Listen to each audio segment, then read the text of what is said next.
and good for the county that they can draw upon this, but what about the landowners themselves? And so we have individual contracts with our landowners where they are also, named as part of a bond or a financial instrument whereby, either the county or the landowners can draw upon this money to ensure that their land is cleaned up and restored. And so our contract with the landowner says that at the end of the life of the project, we have to take the equipment off of their land and transition it back into the state which we originally founded. And so that's our obligation to them.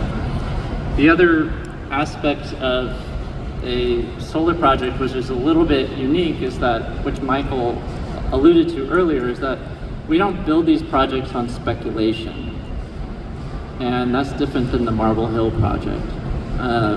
So we don't build the project until we have a firm power purchase agreement contract to sell the electricity in place. That's what releases the funds to then allow for the construction of the project. We've been in the business for over 30 years and have yet to see a project that is decommissioned prior to the extinction of a power purchase agreement. It just doesn't happen.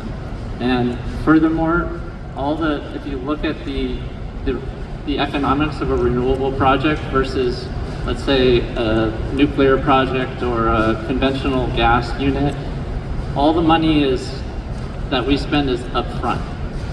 So all of our costs are fixed costs upfront. Our maintenance costs are extremely low. So we're not having to go out and buy coal, we're not having to go out and buy natural gas in the market and deal with all this commodity risk. Our fuel is free, it's the sun. And so, we have, we spend all this money in the beginning and we get these rates of, return over the life of the project. But there's no reason to shut down a renewable project early because there's no the costs with maintaining it are very, very low, is the point I'm trying to make. So, Kenny Stewart, live on 900 South. A few things. Marble Hill is out of sight. Most of them is planned for right up 62, very visible. The bond that you talked about that's going to be for the county, is that a slush fund? Is that something that can be used by the county, say if emergency ambulance issues that Clark County's having, can they pull from that fund to fund an ambulance or EMS thing, or is it strictly for the cleanup of the solar farms? The other aspect I want to talk about is the solar panels are slated for the most rural aspects of the county, aspects of the county that are covered by volunteer fire departments. Does Orion have the means or the ability or insurance to take care of properties that are surrounding that and the properties of the solar project in case of a wildland fire that is not extinguished in a timely manner? Yeah. So I'm going to try to remember that. I'm getting a little bit older here, but Amanda will help me out. So I think the first question was the decommissioning and the removal bond, the letter of credit, the security that I was just referring to. Whether that can be also used by the county to fund other endeavors. The answer to that is no. It can only be used for the cleanup and restoration of the site if for some reason the project doesn't fulfill its obligation to clean up and restore, which it's obligated to do. So it's for that very specific reason. It's just an insurance policy for the landowners and for the county. Now, that doesn't mean though that the county can't enter into, and I think this is maybe what you're referring to, an economic development agreement with a solar company. And so the solar project pays into the general tax fund And so it's possible that a negotiated deal could be structured, with the county, whereby some of that tax money is, put into a general fund, for whatever reason. So that it is possible to structure that. It's also possible for a solar company to do its own economic development agreement and like we said, be a good neighbor and help out other causes. And so we as a company, I can't speak for every company, but we as a company look for where there are specific needs in the community. And we also want to make sure that the impact of our project is going to be felt mostly in Saluda Township. And so we want to make sure that the benefits from the project are also felt primarily in Saluda Township to help those folks out. So you are mentioning causes that are near and dear to our hearts, which are educational opportunities and fire departments, especially volunteer fire departments. These are causes that we definitely want to help out. I think the second question you asked is, in the case of an incident or a fire, do you all have insurance to cover damages and a plan to mitigate? The answer is yes. We carry full insurance, for the project, and that indemnifies or that makes people whole if damage is caused to their property as well. And then just a further thought there is that we also work with local EMS, first responders, and so as part of our project, again, I'm just speaking to us specifically, we will sit down with fire department kind of on an annual basis, do an annual training with them, go over everything that they need to do to respond to the site. We have a Knox box on the site as well, which fire department can access. We will train them. If there's any specific materials that we need, we'll help provide those as well.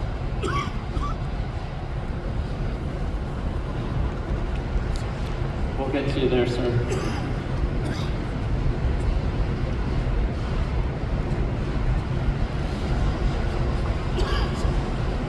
Bramwell. You referred to durability of the solar panels as far as hail, wind, snow. I've not heard the word tornado mentioned yet. We all have seen what damage a tornado can do and how destructive they are. What kind of cleanup would be done, a path that would leave for miles, essentially, of these panels scattered everywhere? Tommy, do you want to answer that one? Yeah. Yes, I'm glad to talk about that. And you're correct that a tornado would certainly be powerful enough to damage the panels. It'd be able to pull the panels off their racks and break the panels. They are designed, both the panels themselves and the racking, to withstand whatever the building required wind speed is for the area, but a tornado would exceed that. And there's been a number of examples, both along the East Coast as well as Midwest, where tornadoes have hit solar projects, and there's a path of damage, and it's a fairly simple process to come clean that up. I mean, it's manually picking up broken panels, but they largely do stay intact because, as I described earlier, they are tempered glass and it breaks into small pieces, but it has this heavy industrial adhesive on the back that holds those little pieces together. So it's manually picking up the broken panels. They're not too different than some other constructed site that would be damaged by a tornado. But there would not be any particular hazard concerns, other than getting injured from sharp aluminum in that cleanup.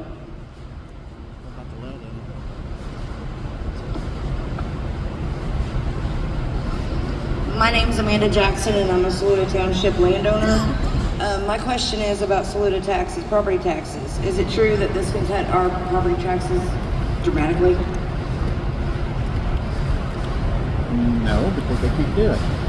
Yes, so the question was if a solar project in Indiana particularly, would reduce property taxes in the area. And the answer is yes. So what happens is the project pays millions of dollars into essentially the county pot, so to say.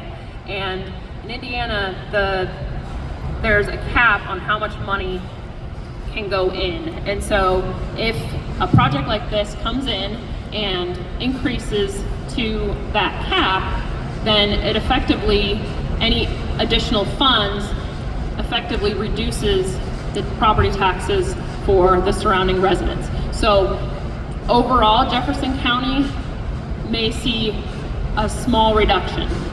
Saluda Township will see a large reduction, up to about half reduction in property taxes from our particular project. Now, I can't speak to other projects in the area, but that's for our project.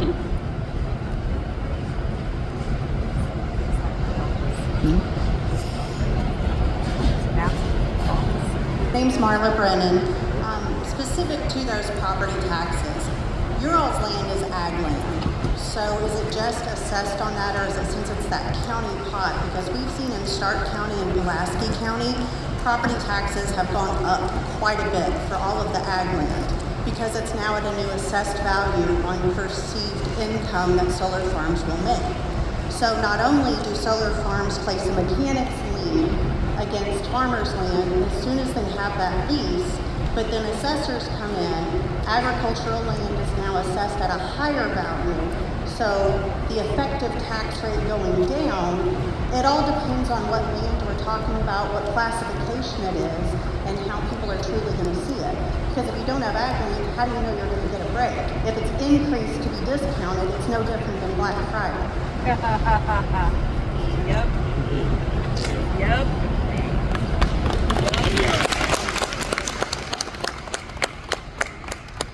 So the question is regarding ag land, and I believe what you said, which I'd not heard of, is in Stark County that the county is appraising nearby ag land at higher rates, even though they're not participating in the solar. Do I have that right?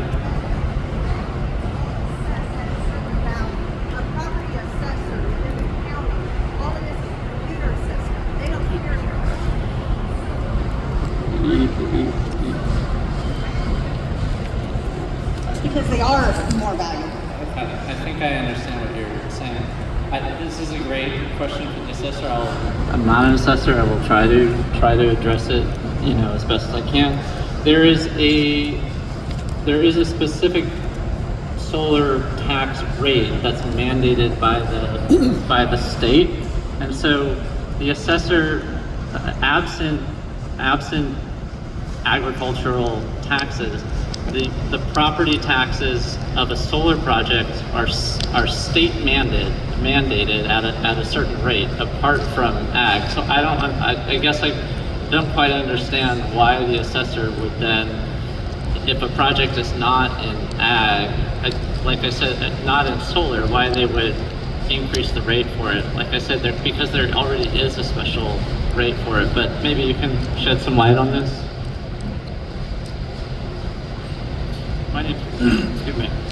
My name's Andrew Lanham. I work for a company called Stiefel Nicholas & Company.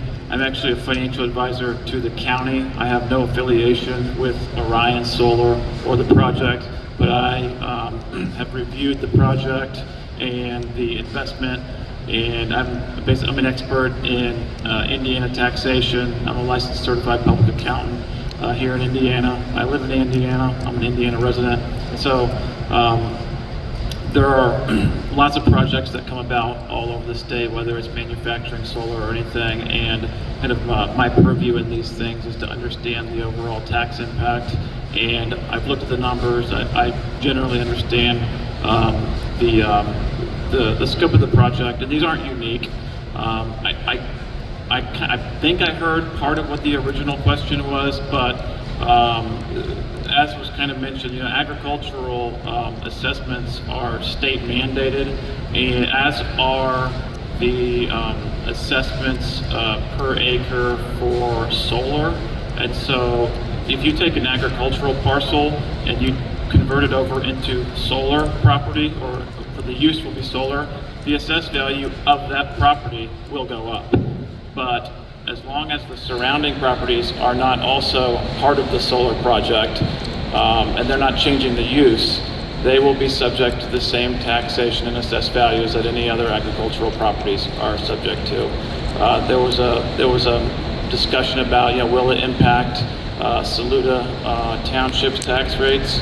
Yes, significantly, but it will significantly reduce the overall tax rate. And I could get into a long-winded discussion of how all of that works, but I don't know that we have the time tonight. I didn't bring a drink either, or I'm going to be choking trying to stand here and talk a bunch. But no. To give an example, a large portion of the project would be business personal property, which is taxed in Indiana, and there would be real property improvements as well. And we're talking to the tune of nearly $300 million in taxable value added to the tax base of Saluda Township and the county and lots of overlapping districts. As was alluded to, the county and the other units of government, they can't just completely take advantage of the increase in assessed value, because there are limits to the amount of property taxes that they can increase each year.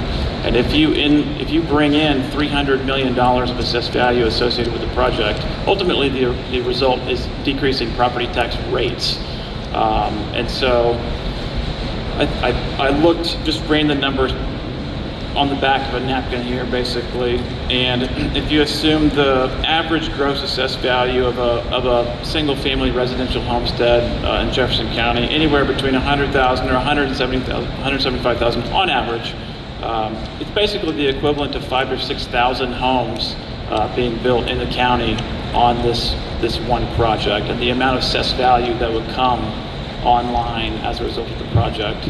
And I have independently looked at the numbers outside of what Orion has done. I will say, though, the numbers that they provided when we were originally talking about this were pretty accurate. I mean, they've done their homework, they understand how a lot of this stuff works, and so I was able to independently verify a lot of the information that they provided, and so that was really all I wanted to add. If there's additional, complex tax questions, I could probably get into it. But I don't want to derail, I don't want to derail a lot of the other questions diving deep down into a tax hole. I can't really hear what's being said out there.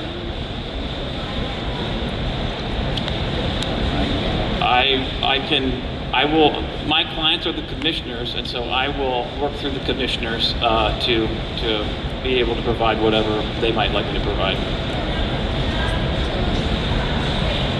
Oh, they do.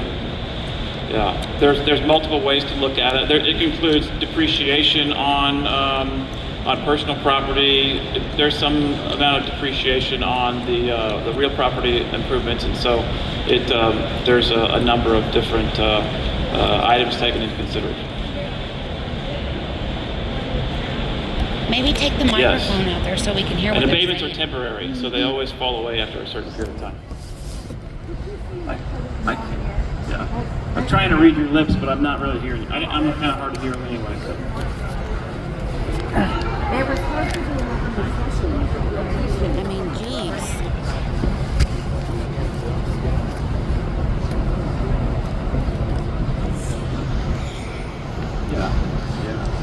Okay, so you can provide to the commissioners your assessment with and without abatement, or you're assuming that abatement's already given? I can provide it with both. And remember, the abatement is temporary. So regardless of whether the abatement is there or not, the impact She's trying to of the shut her down. project, it comes to full taxation after an abatement period, with or without an abatement over a period of time. I thought the commissioners had nothing to do with it, though. I thought the commissioners had nothing to do with it, though. Why are they getting numbers? Well, What meeting was all that discussed then? any time that you have a project of this magnitude, there's a, you know, So we could sit back and do not a thing. We have no vote to approve or disapprove the project, right? Who appoints the BZA? There's a number of different entities that appoint them. There are a split in, or they're set up by the state of Indiana as far as what parties they're in. There are commissioner appointees, there are council appointees. So the BZA is appointed by people that are elected, correct? Yes, Okay, so the voters still have a choice? the voters still have a choice Yes, in the BZA. in general. In general, you could, I guess you could change who's appointing them. Sure. But once again, I mean, so there's a project, and if it's going to come forward, would you want us to be prepared, or do you want us just to say, well, wait until see if it happens? Nothing's signed, nothing's going forward. But if it does go forward, we need to be prepared. But I think the problem is that it feels like you are getting prepared to put it out. That's how this is feeling. Can we get a microphone out here?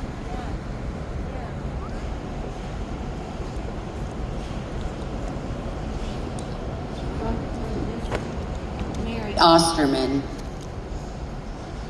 From this whole entire conversation right here that is happening is you are very well informed.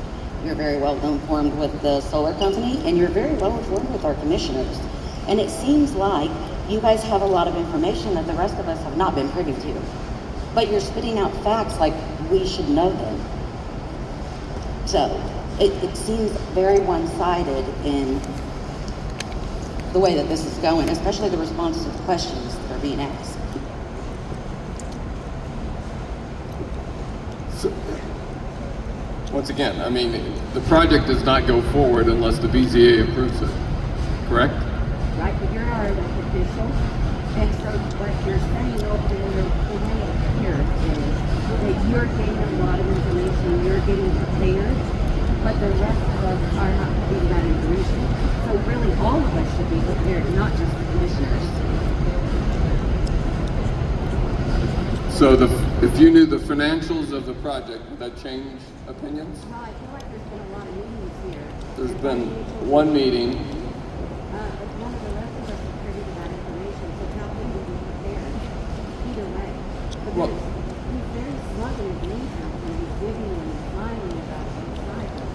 But none of the rest of us are at any place to even know that it was tonight.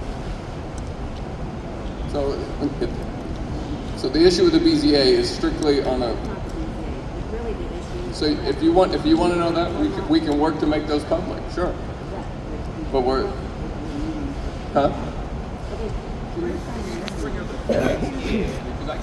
Yes, please. It's not the BZA necessarily, it's the fact that the commissioners, because you guys are representing yourselves as commissioners tonight, and this was supposed to be informative for people to ask questions. But when some questions are being asked, one, the microphone isn't being taken out to people, and two, you're kind of pushing it back on BZA, but we're asking you because he says that he works for you, that these are your numbers from your meetings and your conversations, those are his words, that you guys have all discussed it. Now, other people up here are asking questions, but we're kind of being pushed off. And yeah, everybody should have all of this information. Everybody should. This is a big deal. It affects every person in this county. to be clear though, I have not delivered a report to the commissioners yet outlining all of my findings. And so it's in draft form. I was working on it earlier today.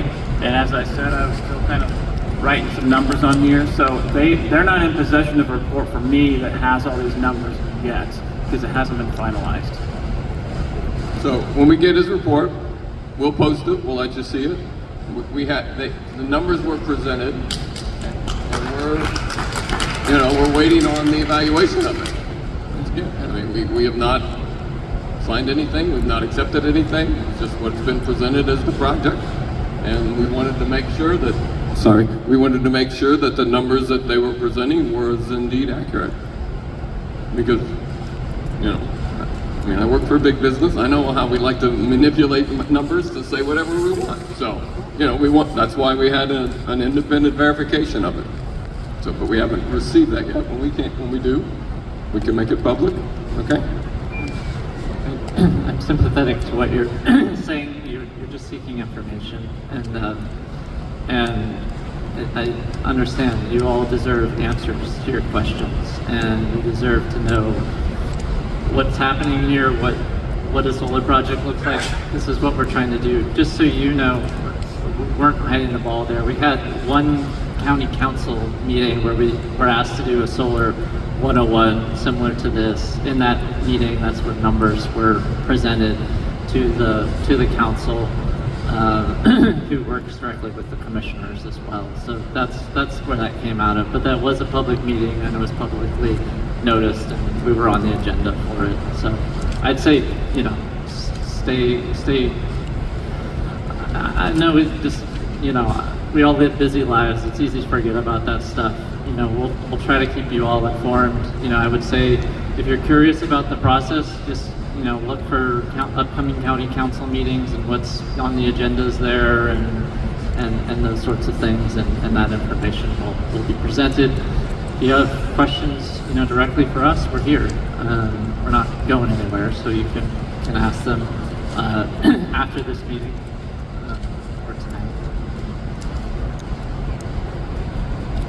So we just want to be respectful of everybody's time because we do believe it's 8 o'clock. So just so that we're respectful of everybody's time, we're happy to at least have the people that signed up make sure that they get their voices heard. My name's Paula Weatherby, and I'm on Deputy Pike in Madison. My question is, after the bulldozers come in and everything is denuded and there's nothing green left, is all the topsoil removed, or is part of the topsoil removed? Is it sold? Because if the topsoil is removed, it takes quite over 100 years, and that's probably a low estimate, to get topsoil, which is probably like the top 6 inches. And if the topsoil is removed after you're 30 and then you're maybe 20 more years, and you put in gravel roads that go into this, how is it ever going to be farmland again? How is it ever going to be fit for agriculture? You're taking away all the trees, all the habitat, the birds, the wildlife. There's not going to be any habitat. And if the topsoil is removed, it will never be farmland again. So do you remove the topsoil along with all the trees, all the bushes, all the vines, berries, shrubs, habitat? Yeah, so if you all, just to make sure you could hear that question, the question was, during construction, fundamentally it's, are you good stewards of the land? But the question specifically is, do you remove the topsoil from the project site, from the landowner's property? Do you clear the trees from there as well? And also just making comments on, how is this land going to be productive again if you're doing those things? So again, referencing the contracts that we have with our landowners, and these are farmers who've owned the land for oftentimes several generations, and we have to make them feel comfortable that we are going to be good stewards of their property, because our primary responsibility is to them. And they have these considerations because they want their kids to potentially farm the land later down the road, and they want to keep the land in their families for other generations. And so soil health and quality is of primary importance to them, and I can let them speak to it, but I will say that our contracts with the landowners, we do not remove topsoil from the property. We're obligated to keep the topsoil on the property. Even when we do something like dig a ditch, we set aside the subsurface soil from the topsoil. We put the subsurface soil back in first, the topsoil back on to maintain that nutrient level and that soil health as well. I would encourage you to look at the site plans that we've submitted to the county, and you will see that where we have located the solar facilities are in areas that have already been disturbed. So we're not clearing forest land. We're not clearing trees. There may be a couple of trees here and there that we remove for shading considerations, but we're not cutting down swaths of forest to do that. You can see exactly on those plans where we're planning to locate the facilities and the fences, and you will see that the trees are left intact. And I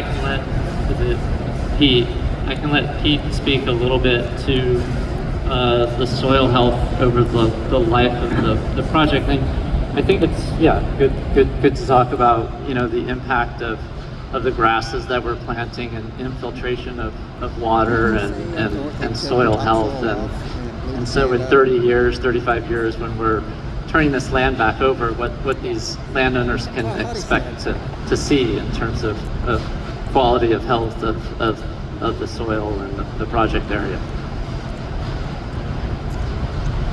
Yeah, if I might add a couple of comments. First off, this is a really important comment and a discussion because topsoil organic matter is developed incredibly slowly.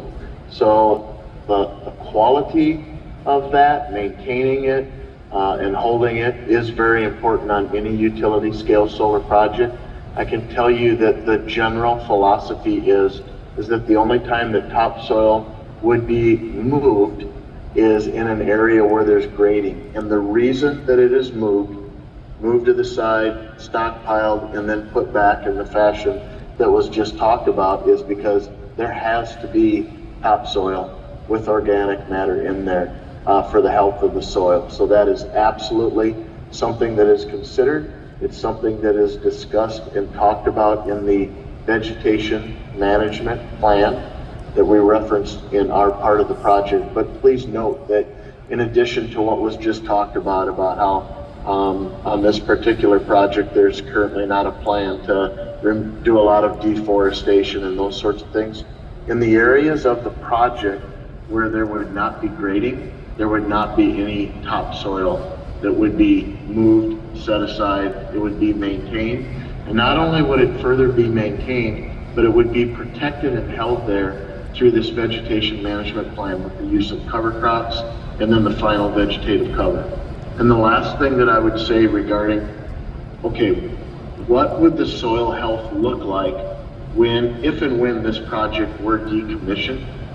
So first off, there are not any utility scale solar projects in the country that have gone through a 30-year period, been decommissioned, and we can say, here's what the soil health looks like when it's done. But we have some pretty good examples, and in particular, perhaps the best example that we can look to see what will the soil health be if and when it wants to be returned to agricultural production is the USDA's Conservation Reserve Program. It's a large conservation program that takes active farm ground, removes it from production for a period of 10 to 15 years, and then at the end of that, the landowner has the option of returning it to agricultural production or re-enrolling in the CRP program.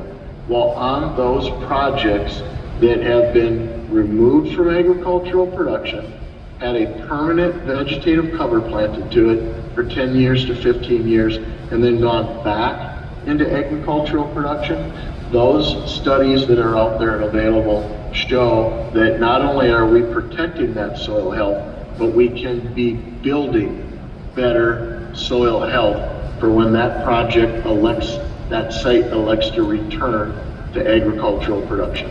So it's a very, very important question. It's a very important consideration, and you should have confidence that if a vegetation management plan is followed and it is planted to a permanent vegetative cover that's thinking about how can we improve the soil health while it's in this solar, this utility scale solar state, that has been considered and is part of the overall grand master plan. I have a question. Thank you. We have another question here in front. We get a microphone, Will. Hello, sir. Steve Weather. If you got the mic. This is the greatest example of greenwashing I have ever experienced. Ever. Monarchs. Wildlife corridors. Are you joking? Come on. I've got pictures here. You tell me, where are you going to put this in the landfill? Come on. This is a joke.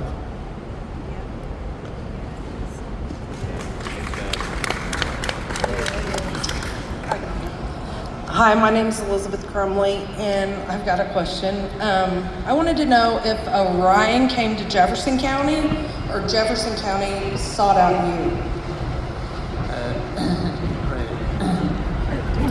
So in this case, we actually came to Jefferson County.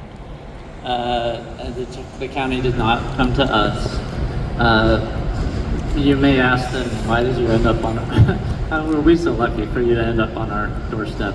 Well, there's a number of factors that we look into when evaluating a solar site. One of the primary factors is we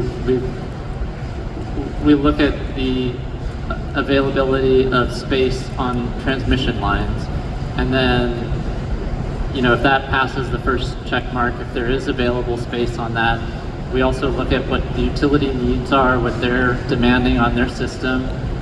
We look at land use as well, and so then we start to begin to have conversations with the county, with landowners, to make sure this is a good fit and something that would be welcomed. And then we start developing a project in there. So no, generally, typically we go out and we have ideas for what would make for a good site, and then we go out and we test those ideas by going and talking to these communities.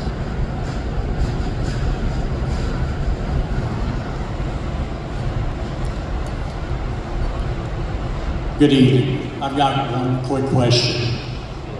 In your 25-year plan, could you tell us the government subsidies that Orion's going to collect? Yeah, this this question comes up a lot, and I'm thankful for you for asking it. We hear this, a lot publicly.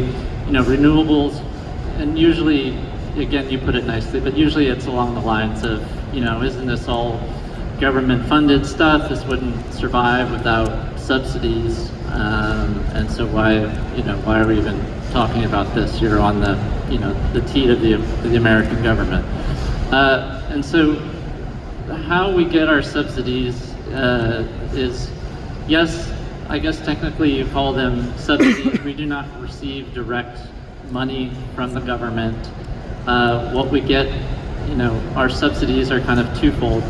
One is we get to accelerate the depreciation on the equipment, which is essentially a line item tax. So, if you're a farmer and you buy equipment and you depreciate that, that's a tax break. So the subsidies that we get are tax breaks. So that's one form of them. The other form is essentially for each unit of energy that we produce, we also receive a tax break on that. So we're not receiving direct money from the government in any sense. We are paying essentially less taxes to the government for producing energy. So that's essentially how it's driven. And if you say, well, okay, but if you look at industry by industry, how solar compares to coal, nuclear, oil and gas, our subsidies, our tax breaks are less than each one of those. But it's those those specific industries have been in operation for over 100 years, and their tax subsidies are baked into the tax code, whereas we as Americans don't even know about them, but they are there. And so you may say, take away subsidies for everybody, and that's not a bad argument, but you would have to do it for each individual industry for it to be a level playing field. And so I'm sitting here telling you that subsidies for renewables are actually less than these other ones, and even still, it is still the cheapest form of electricity, which is why utilities are wanting it. We don't tout the benefits of this, green stuff. That these are side benefits, yes, but primarily utilities want us on their system because we provide their customers, with the cheapest source of energy at that time of day. Now you may say, yeah, but you guys aren't operating around the clock. You're only operating during the daylight hours. And yes, that's true. But I would say to you that there is no perfect energy solution out there. Coal is not perfect. Coal has done a lot of great things for this economy. It has powered us through 2 world wars. It's built everything we have around us. But a lot of the units are old. It's like owning a classic car, and each time something breaks, you have to manufacture a part for it. They're costly to operate, along with environmental regulations that they have to adhere to, which drive the cost up as well. And you have gas units. It has both positives and benefits. Solar and wind are great when it's operating, when the sun is shining and when the wind is blowing. That's the cheapest source of energy, and so utilities want that on the grid. And when the sun goes down or the wind isn't blowing, then gas units kick on. And then you have coal, which can run around the clock. And so what I'm saying here is, it's like investing in the stock market. You don't just buy one stock and hope to ride it out. You invest in a portfolio, and each different energy source has its positives and its negatives. But when you combine those all together, you have a better system. And if you look around you right now, coal plants are retiring at an alarming rate.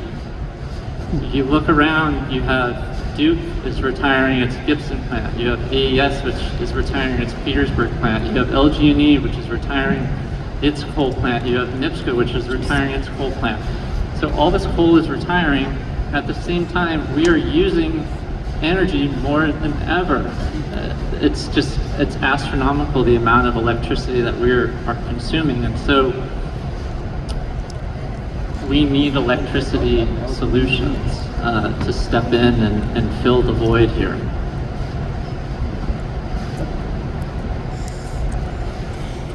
Hello, I'm Yvonne Thomas.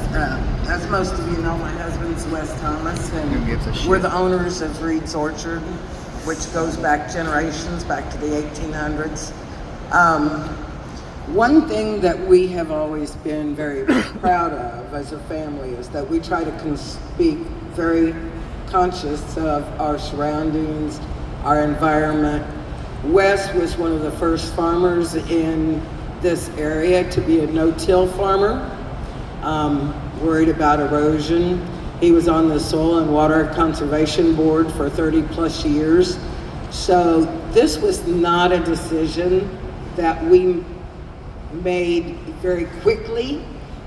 It was a lot of thought put into our decision to sign, but we feel we're doing the best we can to protect our land for future generations from other companies coming in. Just as probably a lot of you have heard the last several days on the national news about the housing market and all of the homes that are being built for these people that can't afford homes. Well, we don't want our area to turn into a subdivision, low-income subdivision. We don't want any more chemicals put on our ground. As those of you that farm know, you have to put insecticides on, you have to put fertilizer on. All of these things go into the ground, so we have constantly always tried to do the best we can to conserve our property, to conserve the land, to conserve it for generations to come. And as most of you in this room are alumni from this school, I'm an alumni from Southwestern. I taught here for 25 years. And anyone that's been in this school system knows that we could use the money here to help improve our school system in technology, When's the money in show up? the grounds, in the buildings. So the only thing that, there's nothing negative here. You have to quit looking at everything so negative and try to be positive and think about the positive things that this could do for our community and our ground.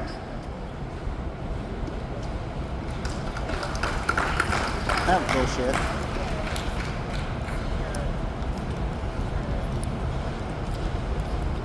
Okay, so we could take just a quick break with the questions we will try to get to. I see there are a couple hands raised there. I think that there are a couple individuals who signed up directly to speak, and so we want to give those individuals a chance to speak. And so,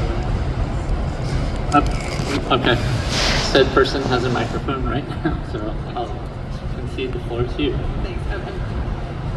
I feel like I have a simple question that could get a simple answer, but I'm just kind of wondering how much money is coming into the county and where can it go to benefit the community? Who it is. I feel like there could be a simple answer on that.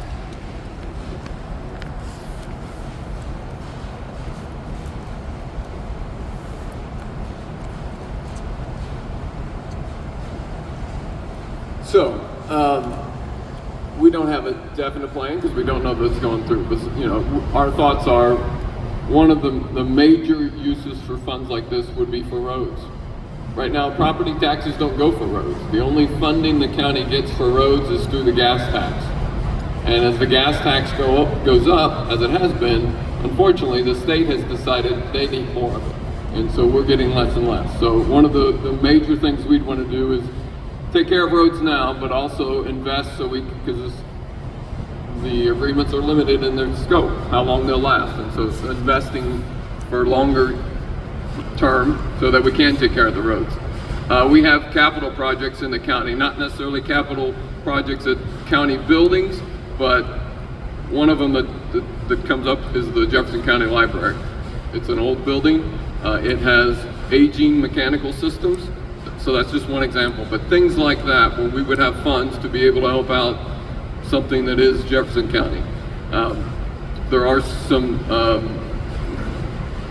the animal shelter is another one. I mean, we have struggled with funding for the animal shelter just because the cost to take care of animals, state mandated to let go, to adopt an animal, it has to be spayed or neutered. Right now that's over $300 for dogs. I think cats a little bit less, but you know, we are, as a county, we are taking those costs, you know, and you know, we couldn't, not that we haven't thought about it, but we couldn't ask people to adopt an animal for $300 because it wouldn't happen. So that's another thing that we thought. So we, once again, don't have any definite numbers, but we are starting to think about, we want to be prepared. If things like this happen, how would we use that? What are some positives that could be made for the county? So, is that good enough? So that's kind of where we're at. You know, we're still developing that, but we figured we needed a plan to let people know that we're not just gonna put it in our pockets. I know the slush fund has been thrown around, but it's not a slush fund. We're not gonna.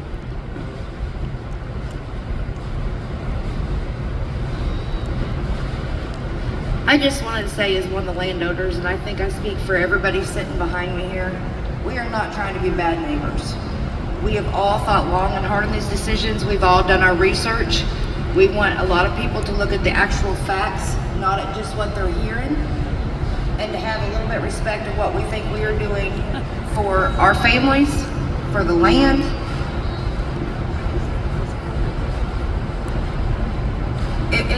came down to a business decision. We are not trying to make anybody's view change.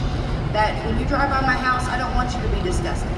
But we are doing what we feel is best for our land, and at the end of the day, you have to put some bearing on some personal rights to our property. We pay the taxes, we farm, used to farm, whatever. At the end of the day, we are the one responsible for that land, and we should have some valid say in that land. We're not doing anything illegal, we're not harming anybody, and I thank you all for putting this on and putting some facts up there on the board that we are not intentionally going to hurt anybody's value of their home. We are not doing this to make everything look horrible. We are not trying to make anybody miserable. But at the end of the day, I think if some of these other people were asked the same questions we were and given the same opportunity, the shoe would be on a different foot.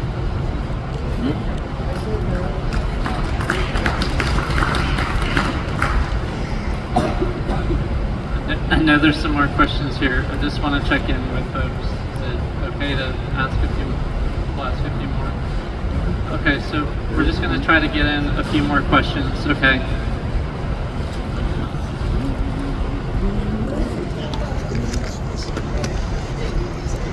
All right, my turn. All right, my name is Alan Schaefer. I live in Jefferson County. I've been a local resident here for a large number of years. Raised livestock. I had the opportunity, and I said no. End of discussion.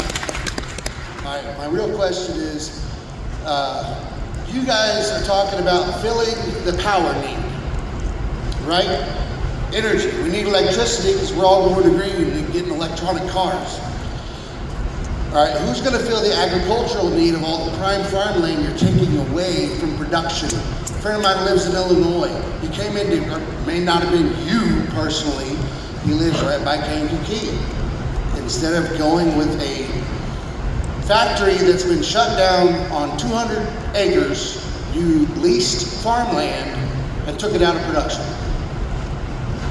And you're only bringing in 2 to 3 full-time jobs after this is done. How many jobs are you taking away from the loss of the agricultural production? Less chemical being sprayed, less trucks on the road transporting grain. Okay, so try to answer that. Thank you for the question. The question was essentially, you know, you're taking these solar panels and you're taking valuable farmland out of production. So I guess it would seem that way. You can look at it from a few different perspectives though, right? So one, agricultural production continues to increase year over year, year over year. So taking some land out of production, it will be compensated for by the increase of production in other farms that continue to farm. The other thing is that the government has a program right now, the Conservation Reserve Program. And this is a program that pays landowners directly to take land, their farmland, out of production. Why do they do this? They do this because there's an abundance of corn, and there's an abundance of soybeans, and there's an abundance of wheat out there. There's too much. And so the government is actually paying farmers to not farm their land. And this is exactly what that is like. It's a privately funded version of the Conservation Reserve Program. And so, you know, the land is fallow, we plant it in grasses, it rests, it restores. But essentially what it means is taking that land out of production, if there's less surplus of corn and grain in the economy, it also serves to stabilize prices for other farmers. And as you know, as a farmer, commodity prices swing up and down year over year. But if there's a stability in prices, because right now there's an overabundance of it, you take some land out of production, then that's good for the farmers who continue to farm. And it leads to more stable prices there. Not only that, they can invest in their farms and continue to innovate and continue to increase the yields on their property like they've been doing for the last 50 years. I'll also say that when you look at the makeup of what's grown on farms in this area, it's primarily corn and soybeans. But let's look at where that goes. So roughly a third, and it's depending on what you look at, but between 35 and 40% of corn goes into ethanol production right now. Up to 50% of soybean production goes into biofuels. And so we're already earmarking this grain production to go into our gas tanks, into our pipes, to burn as energy, right? So what if we take out a small fraction of that that's being used for those uses, and instead we produce electricity for it? These landowners have decided that that is a good use of their property. They're producing energy just like their corn and soybeans produce energy as well. And like I said, they're trying to keep their land in the family for future generations. They're having a hard time competing with the Walmartification of agriculture, and it's getting harder for smaller farmers to survive. And some bigger farmers are choosing to do this because it allows them to diversify against commodity risk. So each person has their own unique decision to do this, just like you had a unique decision to not do this. And several people, you're not unique, a lot of people have said, no, this isn't a good fit. They want to continue to farm. Whether we were even building a children's hospital out there, they would say no to that because they're diehard farmers that have ethanol in their blood. But you know, at the end of the day, I get it. It's a difficult issue. You know, it's an emotional issue. But you know, people have their property rights and they make their own decisions, you know, based on the facts. So.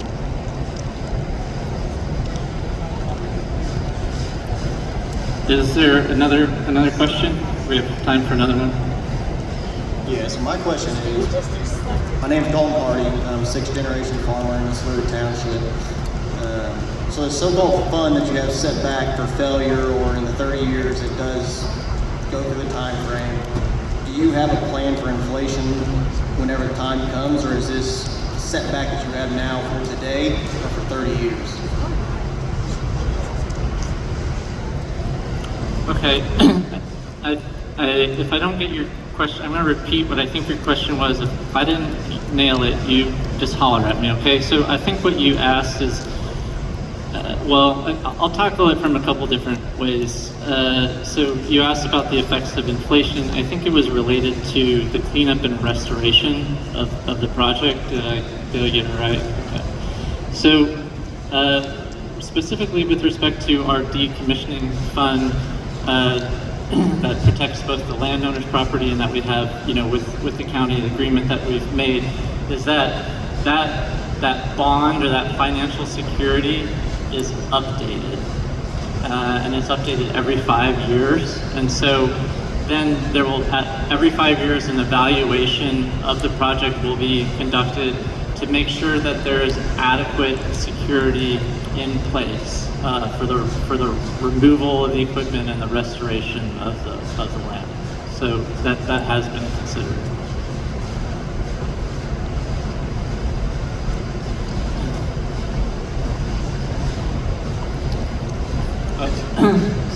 One more question here. Marilyn Jackson. My husband and I are... Speak into the mic. Closer there so everyone can hear you. Yes. My husband and I are one of the people that we want solar on our farm. It's our decision. I'm happy that the other guy wants to keep farming. That's his right. And my husband been farming all his life. From farming, he only had 60% of his lungs that he could only breathe because of farming. My husband took care of his land, and now we have people that farms it for us because he's not able to farm. I'm happy that you all have land that you want to do things what you want to do, but we want to help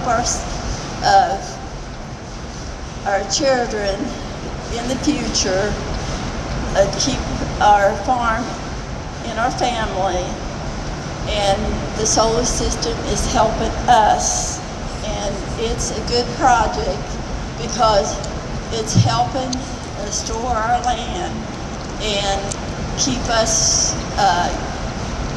our family, to keep having our farms. And it just makes me aggravated just to hear you all griping about it. They are trying to explain to you how they are preparing you all for this. So you got to deal with, listen to them because they are telling how they're doing it, and they're doing a good job at preparing us and you for us in the future. Thank you.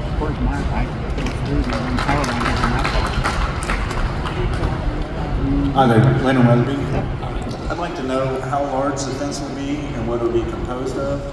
Also, I'd like to know about the buffer. Is that an actual buffer off property lines, or is that just a buffer for the roadways for people driving by? Got our fence and buffer expert right here. So with the buffer itself, it doesn't necessarily follow property lines. It follows the fence line, and the fence line is set back based on the setbacks that are either required by the ordinance or setbacks that we've instilled upon ourselves to make sure that they're far enough away from adjacent residences. So, for example, a fence would not follow the property line. It would follow, say, like a 150-foot setback or a 50-foot setback or a 300-foot setback, depending on the location of the project in relation to roads or existing residences.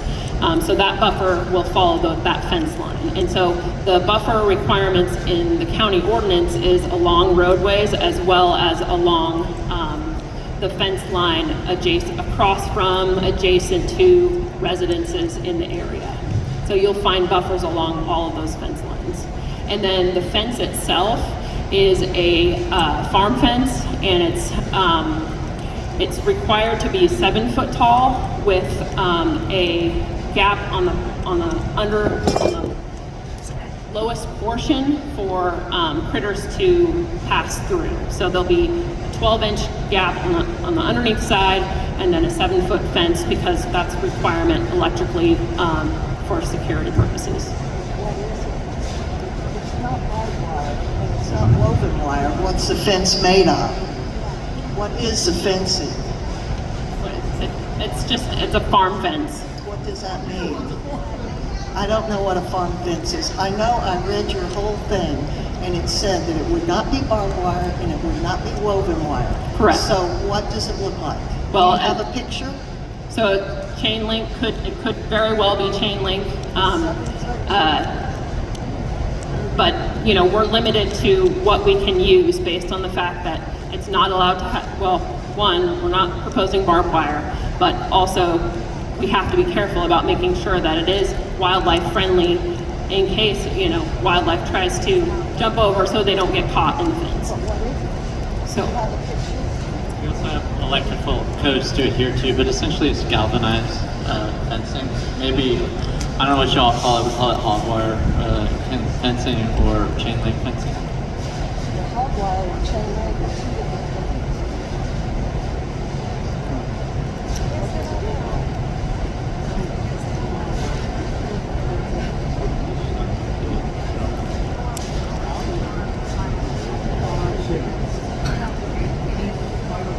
Final questions from the audience? Going once, twice?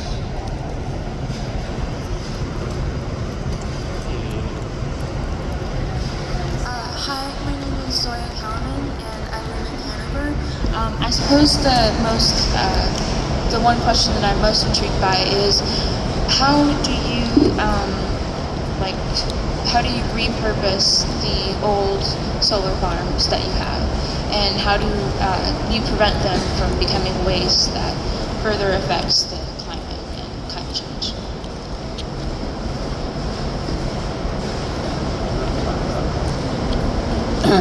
So the question is just about, I believe if I have this right, it's about the restoration of the land and how a project is decommissioned. So I would encourage you all,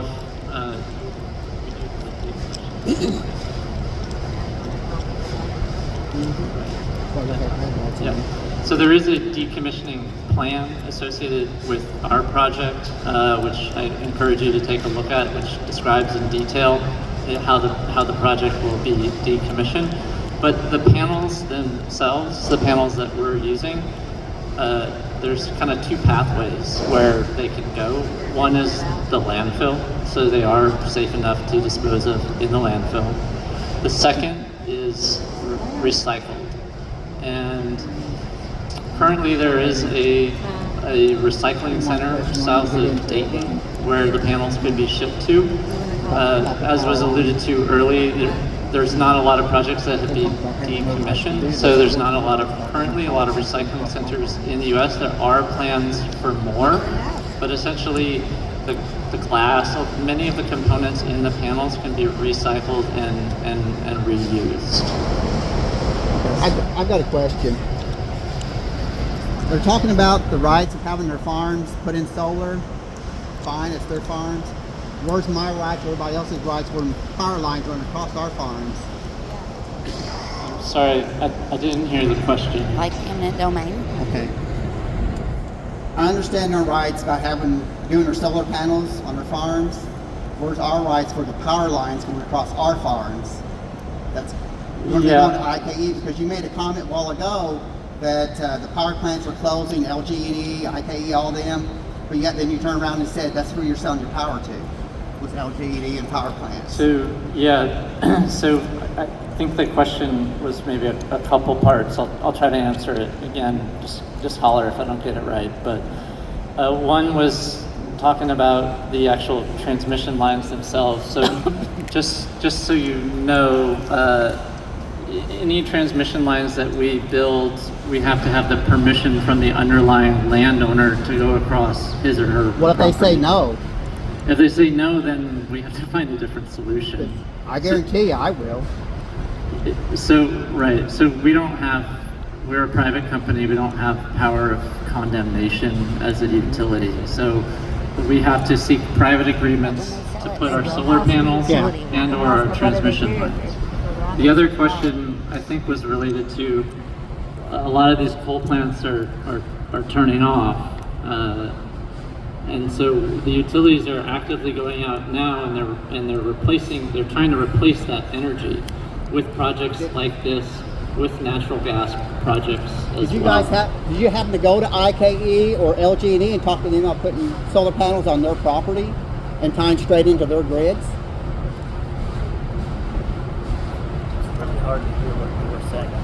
So I think the question was, can solar panels be located on utility property as well? Yeah. And I would say that I would guess that it would be, but it's just different to each plant. A lot of plants have a lot of land that's dedicated to buried coal ash, and so that may not make for the best use of development for other reasons. So I can't speak to that directly, but yeah, theoretically they should be able to locate some solar on their land. A lot of coal plants are located next to rivers, so their land is subject to flooding as well. So that could create some issues. But thank you. I see a lot of people are kind of filtering out. I'm going to go ahead and end it there. I'll stick around. Thank you for the discourse and conversation. Still didn't get that. Doesn't feel like we get to have this a lot anymore. So thank you for being respectful and yeah, take care. Thanks for coming out.